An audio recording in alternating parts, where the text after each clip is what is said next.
So, it's Thursday. So, it's originally Thursday.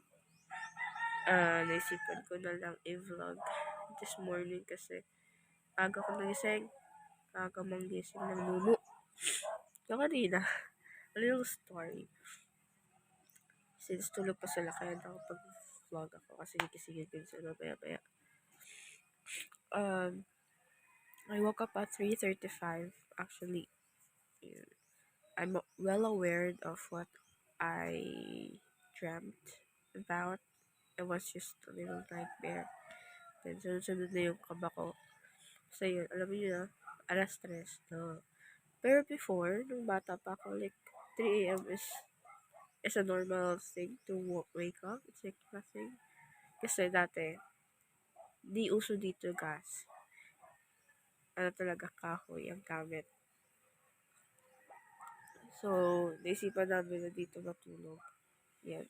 Mama, tita ko. Tapos, mga pinsan ko. Maybe later nag-ano ako. Tour. Para kasi medyo makalat na. So, yun. Patry ko mamaya. And then, mag-edit ako nito. And magpo-post. Pero, maglilipit pa kasi kami. So, yeah. It's 5:16.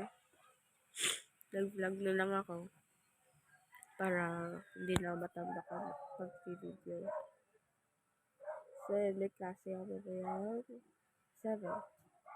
So, like as I expected, maaga talaga ako magigising kapag nandito ako. I mean, like, hindi nga tulog sa Manila. No. Habang nasa class, tulog ako. Dito, hindi. Nakikinig ako. Hindi ko nakikinig. Pero kasi ko siya. Hindi ko naman. What else? Hindi lang naman nangyari ngayong umaga. And more things to come. Well, so, yun lang naman. So, gisingin ko ito mga pinsan ko kasi may face-to-face class sila. Full week. Doon lang naman sa Manila yun. School lang naman yun. May online. Anyways, yun. See you later.